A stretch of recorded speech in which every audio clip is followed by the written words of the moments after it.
Բայց այս շանթի ու եթերում տեսանկյուն հաղորդաշարի երթական թողարկումն է, այսօր խոսելու ենք գյուղատնտեսական ապահովագրությունից եւ այն ծրագրերից, որոնք հնարավոր է երաշխիքներ լինեն մարզում ցանկատարածների ավելացման։ Տեսանկյան հյուրն է Շիրակի մարզի գյուղատնտեսության եւ շրջակա միջավայրի պահպանության վարչության պետ Ռոման Համայակյանը։ Բարի երեկո, շնորհակալ եմ հրավերն ընդունելու համար։ Առաջնահերթ հետևյալը հարցնեմ, մարզի գյուղացիական տնտեսությունները իհարկե նկատի ունեմ նրանց, ովքեր հեկտարներով հող են մշակում, իրացման խնդիրներ չեն ունեցել, թե դեռ նոր է դրա ձայնելելու, որովհետև միշտ կարտոֆիլի, ճակնդեղի, գազարի իրացման միշտ խնդիրներ են ունենում։ Ուրեմն տեսեք, հացադիգային մշակաբույսերի մշակությամբ զբաղվող ֆերմերային տնտեսությունները հիմնականում իրացումը կազմակերպում են բերքահավաքի ընթացքում, իսկ այն տնտեսվարողները, ովքեր բանջարեղենի, կարտոֆիլի մշակությամբ են զբաղվում, հիմնականում պահեստավորված է եւ այս պայմանությամբ ֆերմերային տնտեսություններից դերևս խնդիրների մասին ազանգեր չունենք, իրացումը կազմակերպում է տեղի շուկայում բոլոր ֆերմերային տնտեսությունները կարողանում են ապահովել իրացումը, այս պայմանությամբ դերևս խնդիրներ չկան։ Այսինքն մնում ենք դեռ տեղի շուկայի հույսին։ Մենք ուրեմն տեսեք բոլոր մշակաբույսերի առումով մեր արտադրանքը բավական է միայն տեղական շուկայի համար, իսկ կարտոֆիլի պարագայում մենք ունենում ենք եւ արտահանում եւ նաեւ տեղի շուկայում իրացում, արտահանման որոշակի խմբաքանակներ արտահանվել են եւ տեղի շուկայում էլ վաճառք իրականացվում է այս պահին։ Մշտապես այդ խնդիրները առաջանում են այն դեպքում, կարծես ոնց որ սխալ հաշվարկներ են անում հողագործները, շատ են ցանում մնում է, քիչ են ցանում, ափսոսում են, որ շատ եկամուտ չապահովեցին, բայց ամեն դեպքում անցած տարվա կարկուտը ազդեց այդ բերքի վրա։ Ծավալային առումով։ Տեսեք 2025 թվականին համեմատությամբ 2024 թվականին մենք ունեցել ենք բոլոր մշակաբույսերի մասով բերքատվության աճ, չնայած այն հանգամանքին, որ ունեցել ենք նաև կարգտահարության դեպքեր, նշեմ, որ եւ 2024-ին եւ 2025 թվականին կարգտահարություն արձանագրվել է եւ նախորդ տարի տարեվերջին կառավարության որոշմամբ փոխհատուցում է տրամադրվել տուժած օգտագործողներին 2024-25 թվականի ընթացքում կարգտահարությունից տուժած օգտագործողներին մարզի ընդհանուր մարզում շուրջ 264 միլիոն դրամի փոխհատուցում է տրվել 40-ից 100% ներողություն եմ խնդրում 40-ից 100% վնասվածությամբ ըստ մշակաբույսի տեսակի յուրաքանչյուր մշակաբույսի մասով փոխհատուցում տրամադրվել է որոշակի գումարով մասնակի փոխհատուցում է նշեմ դա բոլոր մշակաբույսերի մասով մենք ունեցել ենք ավելացումներ, դիցուկ նշեմ, որ հացադիգային եւ հադիգենտեղեն մշակաբույսերի մասով եթե 24 թվականին ունեինք 19 ցենտներ միջին բերքատվություն, 25 թվականին կազմել է 26.9 ցենտներ, որը բավականին բարձր նախորդ տարվա համեմատությամբ աշնանացան ցորենի մասով 21 ցենտների համեմատությամբ ունեցել ենք 33 ցենտներ, 32 ցենտներ, բոլոր մշակաբույսերը ունեցել ենք բարձրացումներ եւ դրանով աճել է եւ համախառն բերքի եւ միջին բերքատվության բարձր ցուցանիշ են արձանագրել։ Հողերն ըստ նշանակության վարել ցանելու խնդիր է միշտ առաջանում։ Դեռ մնում է կարծրատիպը ավանդական գյուղատնտեսությունից էլի չեն հրաժարվում, թեև ասենք որ ցորենը երբեք քիչ չի լինում։ Աշնանացան ցորենի մասով բնականաբար երբեք քիչ չի լինում, հաշվի առնելով որ հանրապետությունում արտադրվող ցորենով մենք դերևս ինքնաբավ չենք, որոշակի շատ քիչ մասն ենք մենք կարողանում արտադրել եւ անհրաժեշտություն կա աշնանացան ցորենի մշակության ցանկատարությունները ավելացնելու, կան ֆերմերային տնտեսություններ, որոնք ավանդականից դեպի ինտենսիվ գյուղատնտեսության անցման որոշակի քայլեր ձեռնարկում են, փոքր տնտեսություններում կան փորձնական նոր մշակաբույսեր, բարձրաժեք մշակաբույսեր, ունենք այգեգործության զբաղվող տնտեսվարողներ, որոնք արդեն փոխել են իրենց ուղղությունը գյուղատնտեսությունում փոքր քայլերով առաջընթաց նկատելի է։ Բայց այդ ուղղությունը հաստատ ցորենի արտերի հաշվին չի եղել, չէ՞։ Իհարկե ցորենի արտերի հաշվին չի եղել, մենք բավականին հողային ռեսուրս ունենք, որը մեզ թույլ է տալիս ցորենի ցանկատարությունները ավելացնել Եվ ուզում եմ նշել, որ վերջին տարիներին պետական օժանդակության ծրագրերի շրջանակներում ֆինանսավորվեց եւ գարնանացան հացադիգային, հադիգնդեղեն մշակաբույսերի ցանկատարությունները, կերային մշակաբույսերի ցանկատարությունը եւ աշնանացան ծորենի ցանկերը եւ դրանցով պայմանավորված մենք ունեցանք մշակելի մագերեսների ավելացում հիմնականում փարսադիր հատվածներում մենք ունեինք հողատարածքներ, որտեղ տարիներ շարունակ բնական կերանդակների եւ որպես կերանդակ էր օգտագործվում անասնակերի պաշարի համար խոտ էր հնձվում, իսկ այսօր արդեն վարսակ, գարի, աշնանացան ծորենի ցանկ է իրականացվում, այստեղ էլ թվային օրինակ բերեմ նախորդ տարվա համեմատությամբ եթե ունեինք 2025 թվականին 11144 հեկտար աշնանացան ծորենի ցանկ, 2026 թվականին այդ ցանկերի մագերեսը 26 թվականի բերքի տակ իրականացված աշնանացան ծորենի ցանկերը 19500 հեկտար են։ 19500 հեկտար։ Իսկ այդ ավելացումները անջրդի հողերի հաշվին է եղել։ Որովհետև ունենք, չէ, հողեր, որոնք անջրդի են, բայց կարելի է ինչ-որ բան ցանել եւ չթողնել անմշակ։ Մարզում հողերի գերակշիռ մասը անջրդի է, 78000 հեկտար, 78120 հեկտար վարելահողերից ոռոգելի է ընդամենը 20000 հեկտարը եւ այստեղ պետք է նշեմ, որ հացադիգային մշակաբույսերը հիմնականում մեծապես ցանվում են անջրդի հողատարածքներում։ Պետական աջակցության ծրագրից նշեցիք, որ դրա հաշվին է եղել, այս տարի է գործում եւ գարնանացանին կվերաբերի եւ աշնանացանին 2026 թվականի բերքի տակ ցանված աշնանացանին վերաբերվում էր 2025 թվականի գործող բուսաբուծության աջակցության ծրագիրը, որի շրջանակներում 1 հեկտար ցանկ իրականացնող ֆերմերային գյուղացիական տնտեսությունները հնարավորություն ունեն 80000 դրամ փոխհատուցում ստանալու, որը իր մեջ ներառում է հիմնական ծախսերի 50%-ը, այսինքն վար, ցանկ, բերքահավաք եւ սերմի արժեքի 50%-ն է, իսկ 2026 թվականի գարնանացանի հացադիգային, հադիգնդեղեն եւ կերային մշակաբույսերի համար արդեն նախարարը հայտարարեց իր ելույթում, որ գործելու է նաեւ ծրագիրը, այս տարի եւս շարունակվելու եւ ծախսերի 50%-ի մասնակի փոխհատուցում կառավարության կողմից իրականացվելու է։ Տեսեք, փոխհատուցվում է, եթե չեմ սխալվում, նախկինում սերմացու էին տալիս, պետությունը աջակցում էր սերմացուով։ Հիմա փաստորեն ֆինանսական փոխհատուցում է լինում։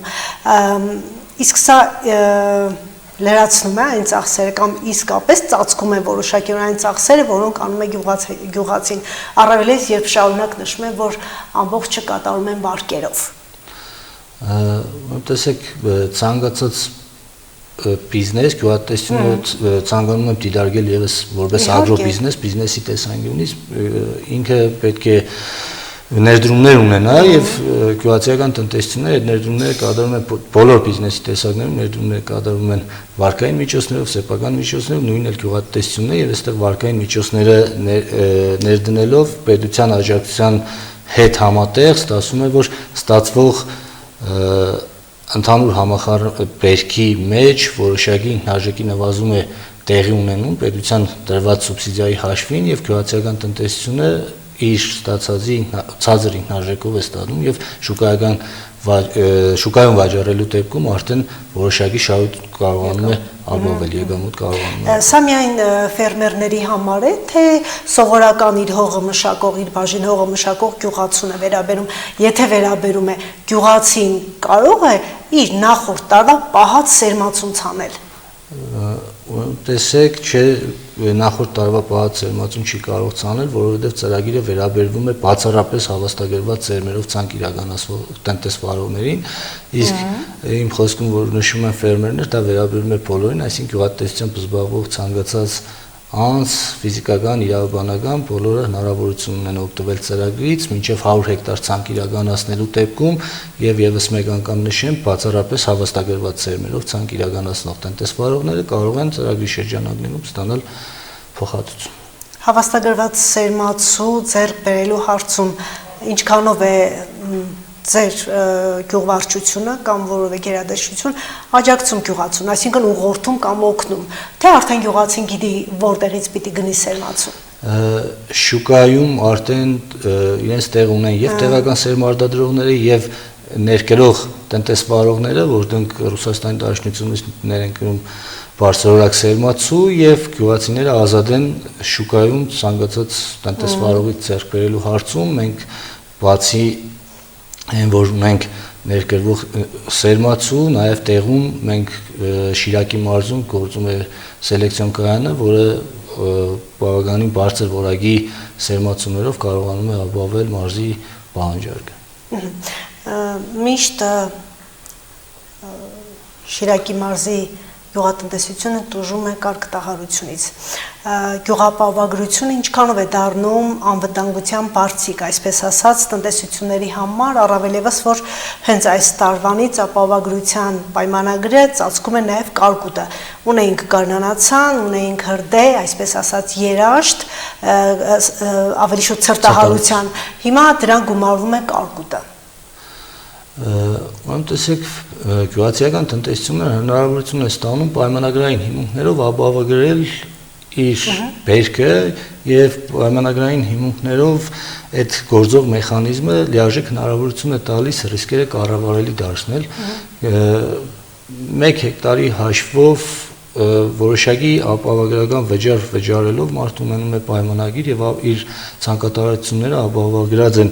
կարգուտ, գարնանային ցրտահարություն, հրդե եւ երաշտ ռիսկերից, այստեղ կարող է գործել նաեւ համակցված ռիսկով ապահովագրություն, այսինքն բոլոր ռիսկերից ապահովագրելու եւ գյուղացիական տնտեսությունները այս մեխանիզմը գյուղացիական տնտեսություններին հնարավորություն է տալիս կառավարելի դարձնել ռիսկերը, որովհետեւ միշտ կարգտահարության դեպքում արդեն ունենում ենք գյուղացիական տնտեսություններ ձեր նշած վարկերով ցանկ իրականացնողներ եւ այստեղ պետության դերը կանոնում են անում, որ տալիս է մեխանիզմ, տալիս է հնարավորություն, որպեսզի գյուղացին ընտրի թե որը ռիսկից ինքը կարող է ինքն ուզում է ապահովագրել իր ցանկատարությունները եւ ապահովագրավճարի 40-ից 60%-ը կա պայմանավորված մշակաբույսով ցանկատարությունով կամ այգետարածքով տալիս է պետությունը։ Հացադիկային մշակաբույսերի դեպքում 40%, այգիների որոշ պետատեսակների դեպքում նաև 60% պետության կողմից ապահովագրավճարը սուբսիդավորվում է եւ գյուղացիական տնտեսությունները փոքր գումար վճարելով իրենց ռիսկերը ապահովագրում են։ Այսինքն համակցված ինչ է նշանակում կամ այսինքն ապահովագրությունը իր ամբողջ փաթեթով առանձին եք մոտենում թե ընդհանուր բոլոր միասին ցրտահարություն, հրդե, կարկուտ եւ այլն երաշտ համակցված ռիսկ ասելով նկատի ունեմ որ բոլոր ռիսկերը ներառվում է պայմանագրում, կարող է պայմանագրում բոլոր ռիսկերը կարող են ներառվել, կարող է ներառվել միայն կարկուտ ռիսկը, կարող է ներառվել միայն երաշտ ռիսկը, այս բaragայում տնտեսվարողը ինքն է որոշելու թե որը ռիսկերն են իր համար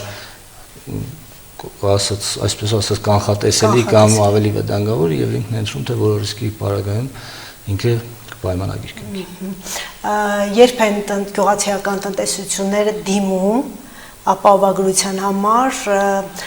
երբ չի կարելի դիմել, այսինքն ուշացած է, պետք չի որոշակիորեն այդ ապահովագրության պայմանագրերից օգտվել էլ հնարավոր չի լինի։ Փետրվարի 15-ից արդեն հայտարարվել է մեկնարկը ապահովագրության գործընթացի եւ մինչեւ մայիսի 20-ը մեր մարզի համար թե դա բոլորին է ըստ մշակաբույսերի տարբեր է եւ մայիսի 20-ը վերջնաժամկետ է հացադիկային մշակաբույսերի համար եւ մինչեւ մայիսի 20-ը կարտոֆիլի համար էլ վաղած կարտոֆիլի համար մինչեւ մարտի սկիզբը ուշած կարտոֆիլի համար մինչև մայիսի վերջ եւ եթե ընդհանրացնենք մինչև մայիսի 31-ը տնտեսվարողները կարող են դիմել ապահովագրական ընկերություններից որևէ մեկին, ովքեր զբաղվում են այս պրոդուկտի վաճառքով եւ կնքել ապահովագրական պայմանագրեր։ Իսկ որոշակի աշխուժություն կա, դիմելիությունը ինչպիսին է, որովհետեւ գյուղացիական տնտեսությունների վերաբերմունքը հասկանալի է։ Ավելի շատ եմ տանջվում ցանելու համար, ավելի շատ եմ գումարներ ծախսում, բայց ամեն դեպքում նաև կարկուտից կրած վնասս ավելին է, քան պիտի ես փոխհատուցվեմ։ Տեսեք, մենք ինչպես է գնահատվում, ով է դա գնահատում, ինչքան են վճարելու գյուղացուն։ Մենք անք սկզբից եւ երբ որ գործարկվել էր ապահովագրության մեխանիզմը, դերևս 2020 թվականին մենք մարզում ունեինք 71 պայմանագիր, 23 թվականին արդեն ունենք 3100 պայմանագիր ապահովագրության, 24-25 թվականներին մենք պայմանագրեր չենք ունեցել, պայմանավորված որոշակի խնդիրներով ծրագիրը 25 թվականին չի գործել, 24 թվականին միայն երաշտերի, ներողություն 25-ին միայն երաշտերից կողմ, իսկ 24-ին չի գործել, 26 թվականին արդեն երբ որ մեխանիզմը վերագործարկվում է, բոլոր տնտեսվարողները արդեն սրտատրոփ սպասում էին այս մեխանիզմի գործարկմանը, որովհետև վերջի 2 տարվա կարգավիճակությունը ցույց տվեց, որ սրա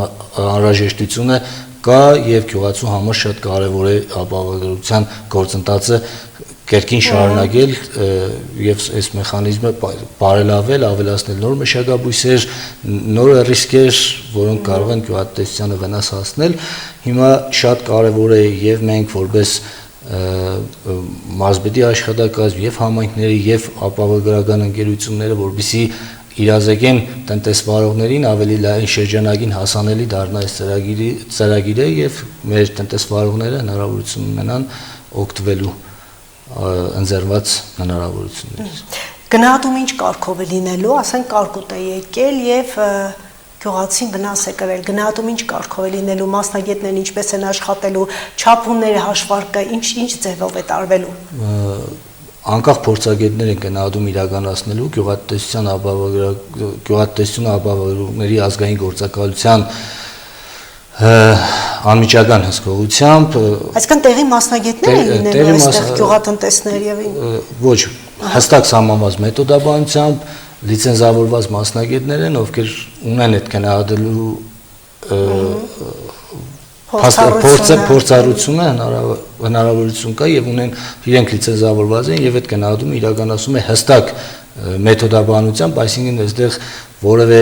մարդկային գործոն հնարավոր չէ կիրառել, որովհետև հստակ մեթոդաբանություն կա եւ այդ մեթոդաբանությամբ գնահատում իրականացում են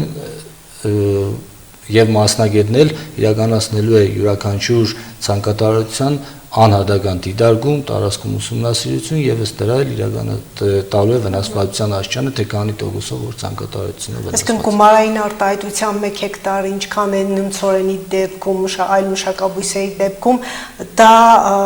ձեր համապատասխան կառույցը չի դիտարկում։ Ընդհանրապես ինչ լծակներ եւ լիազորություններ ունեք այս դեպքում գնահատման հարցում։ Գնահատման հարցում որևէ մեկը դիտարկումներ լիազորություններ չունի, քանի որ անկախ մարմին է գնահատում իրականացնելու եւ այս պարագայում մենք նախկինում ունեինք փորձ, երբ որ գնահատումների հետ կապված որոշակի խնդիրներ էին առաջանում, ֆինանսական համակարգի հաշտարարի ինստիտուտը կար, որին կարող էին դիմել եւ վիճարկել այդ հարցերը, սակայն պետք է նշեմ, որ նախորդ տարիների փորձը ցույց է տալիս, որ մարզում գնահատումների հետ կապված հիմնականում հացահատիկային մշակաբույսների վնասի գնահատումների հետ կապված դժգոհություններ չենք ունեցել։ Տեսեք, կարգտահարությունից 24-25 թվականների կարգտահարության դեպքում մարզպետարանի չէ համապատասխան հանձնաժողովը աշխատեց եւ ըստ այդ տվյալների վրա փոխհատուցվեցին 40-ից մինչև 100% վնասվածություն, ապահովագրության դեպքում որտեղից է տոկոսի շեմը սկսվում, քանի տոկոս վնասվածությունը պիտի գնահատվի կամ բանը վճարվի։ Ապահովագրության դեպքում գործում է 15% չհատուցվող գումարի չհատուցվող 15%-ն է։ 15% չհատուցվող, մնացածը արդեն հատուցվող գումարի շրջանակներում է եւ եթե ապահովագրական ծածկույթը X գումար է, ըստ դրա վնասվածության տոկոսով պայմանավորված գումարը փոխհատուցվում է։ Հիմա եթե գյուղատնտեսության համար անվտանգության բարձիկը ճիշտ է, այսպես ասենք, ապահովագրությունը հակակարգտային կայանների դերը որտեղ է մնում եւ արդյոք աշխատելու են Շիրակի մարզում տեղակայված հակակարգտային կայանները։ Շիրակի մարզում ունենք 200-ից ավելի հակակարգտային կայաններ զենիտային տիպի, որոնք 2025 թվականի ընթացքում գործել են 2026-ին եւս գործելու են, սրանք համայնքների իրավասության ներքո են, համայնքային կայանքներ են եւ համայնքներն են իրականացնում դրանց շահագործումը ու սպասարկումը եւ 2025-ին հակակարգտային կայանների գործարկման հետ կապված մենք խնդիրներ չենք ունեցել, կայանները աշխատում են, բայց նաեւ էլի անդրադառնալով պետական օժանդակության ծրագրերին պիտի նշեմ, որ պետության կողմից նաեւ ֆինանսավորվում է հակակարգտային պաշտպանության միջոցների ներդրում է եւ մեր տնտեսվարողները այն մշակաբույսերը, որտեղ հնարավոր է նաեւ հակակարգտային կանոններով կարգապաշտպան ցանցերով ներողություն եմ խնդրում, կարգապաշտպան ցանցերով ապահովագրել կարգուտից նաև հնարավորություն ունի պետական օժանդակության ծրագրերով ինտենսիվ այգեգործության ծրագրի շրջանակներում, որ բաղադրիչներից մեկն է, ձեռք բերել հակակարգտային կարգապաշտպան ցանցեր, որը պետության կողմից տրամադրում է վարկային միջոցներով, 9% սուբսիդավորվում է պետության միջոցներից եւ մնացածը արդեն տնտեսվարողը։ Այսինքն հակակարգտային կայաններս այդպես հասկացա, հակակարգտային կայանների օգտակար գործողության գործակիցը նվազում է, պետք չեն մեզ հակակարգտային կայանները։ Հակակարգտային կայանները պետք են, բայց հակակարգտային կայանները քանակային առումով բավարար չեն ամբողջ ցանկատարությունները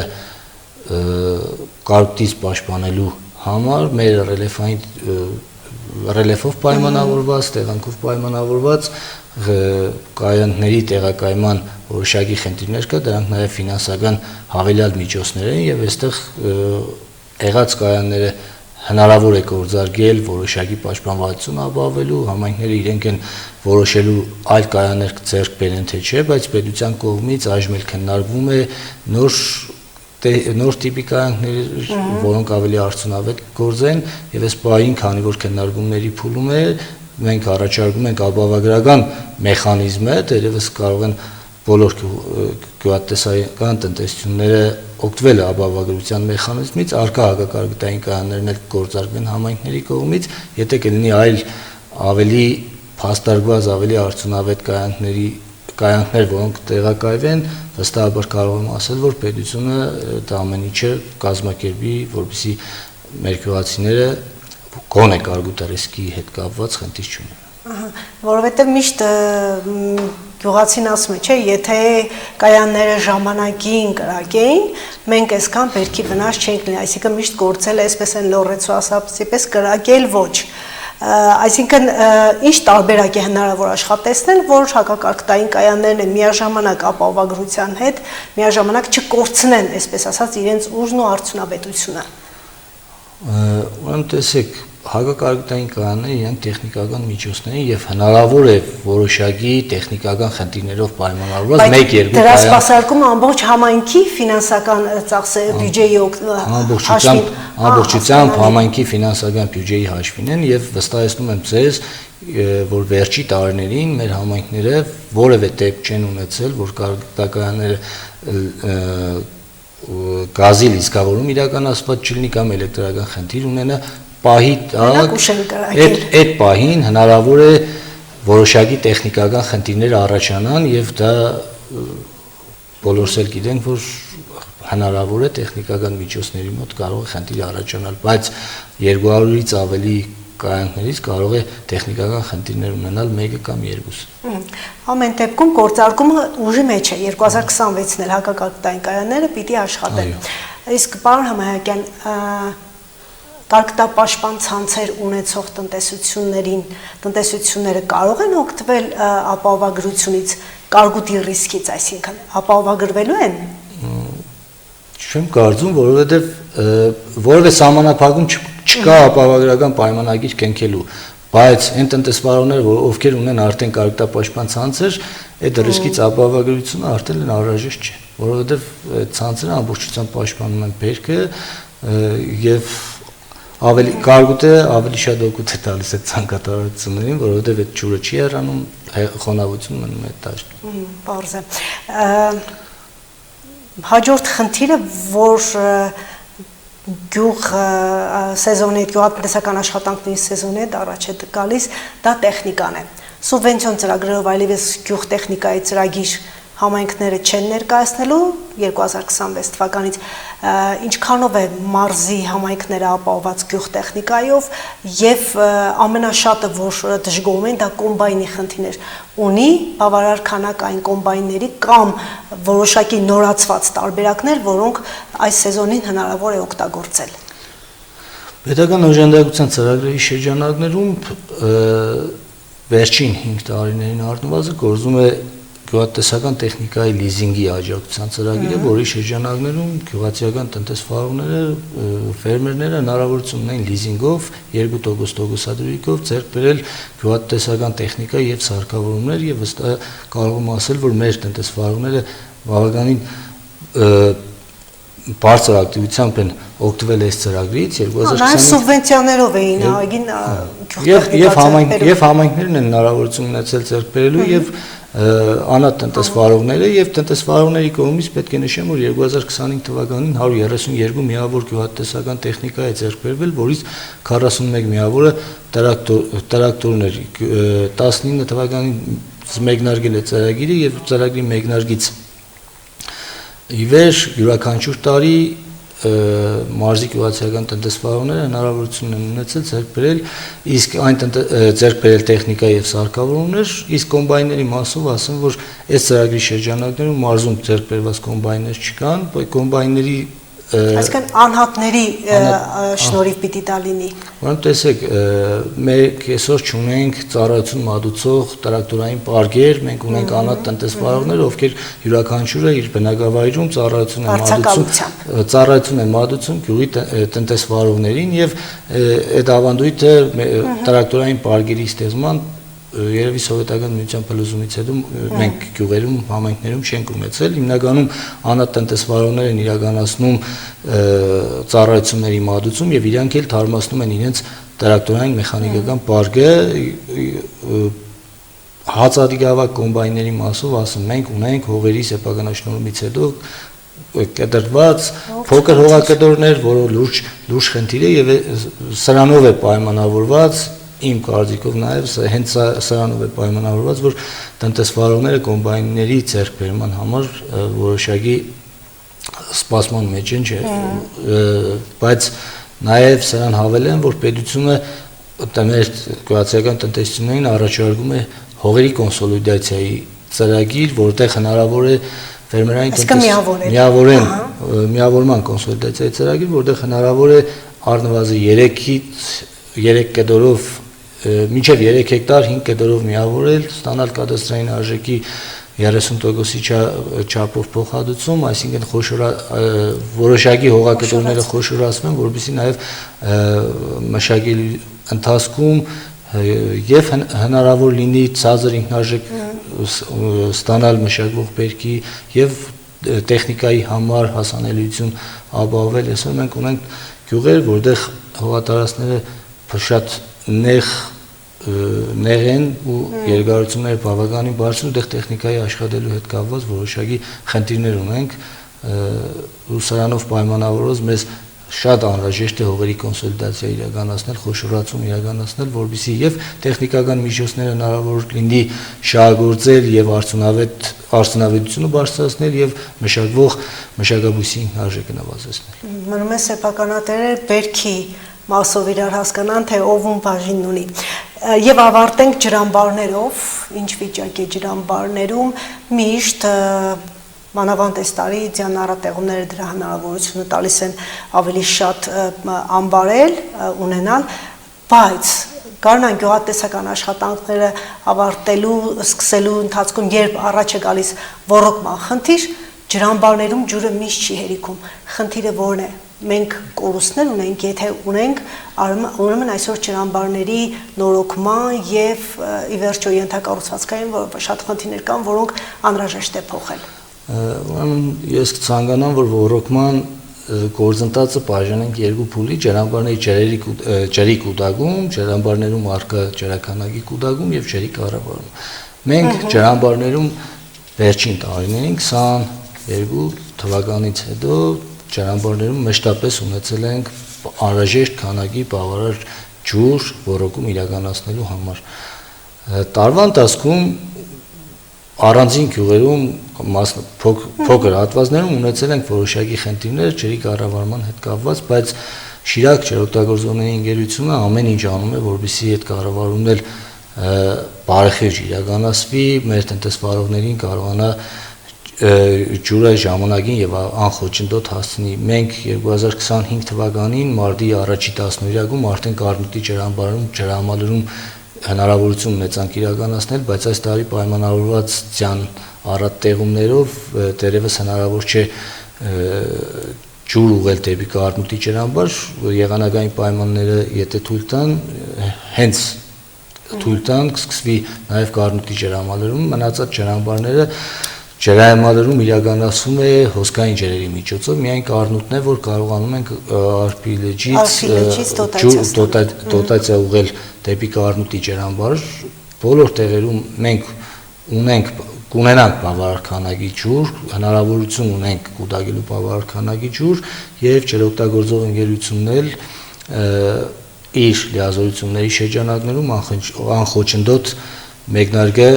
կարողանա ապահովել, այստեղ նաև կա տնտեսվարողների խնդիրը, մյուս խնդիրը, որ տնտեսվարողներն են, որ ժամանակին հայտ պետք է ներկայացնեն, պայմանագրեր պետք է կնքեն, որպեսզի ջրօգտագործող ընկերությունն էլ ունենա հստակ պատկերացում, թե ինչ քանակի ջուր պետք է մատակարարվի եւ հենց ռոռոկման սեզոնի մեկնարկի ժամանակ նոր սկսում են պայմանագրերի կնքումը, ինչն էլ որոշակի խնդիրներ կարող է բայց ամեն դեպքում ջրամբարներն էլ այնպեսի տեխնիկական վիճակով պայմանած որոշակի խնդիրներ ունեն, այնպես չի որ հիանալի է, որովհետեւ կան նաեւ կորուստներ։ Միշտ դա է շեշտվում, որ կորուստներն ավելի շատ են։ Մենք եւ ռոռոկման ընթացքում եւ կուտակման ընթացքում ունենք ջրակորուստներ, ագուսային ռոռոկման ընթացքում ունենք ջրի կորուստներ եւ նաեւ այստեղ էլի pedagogan անդրադառնալով pedagogan օժանդակության ծրագրերին մեր տնտեսվարողներին հնարավորություն կա ձեռք բերելու ջրախնայող ռոռոկման համակարգեր, որոնք ավելի քիչ ջրով հնարավորություն են տալիս ռոռոկում իրականացնել, դա կաթիլային ռոռոկման համակարգն է, անձրևացնող ռոռոկման համակարգերն են, որոնք լիզինգի ծրագրի շրջանակներում մեր տնտեսվարողները կարող են ձեռք բերել եւ նաեւ այդ կորուստները գնահատվեն, իրենց վճարելի գումարները գնահատվեն ջրի վարձերը եւ այս ամենով նաեւ կօգնեն ջրօգտագործողներին։ Վերանորոգման ծրագրեր կան ջրամբարներում, ինչ որ մասնակի թեկուզ։ Ջրամբարներում մասնակի որոշակի տեխնիկական աշխատանքներ իրականացվում են, ջրային կոմիտեն մշտապես հետևում է այդ աշխատանքների իրականացմանը, այս պահին մենակ ունենք Սառնախբյուրի ջրամբարում վերանորոգման նախագծանախաշվային փաստաթղթերի կազման գործընթաց եւ նախատեսում է նաեւ հետագայում ֆինանսական միջոցներ հատկացնել այդ վերանորոգում իրականացնելու նպատակով։ Շնորհակալ եմ։ Տեսանկյան հյուրն էր գյուղատնտեսության եւ շրջակա միջավայրի պահպանության վարչության պետ Ռոման Համայակյանը։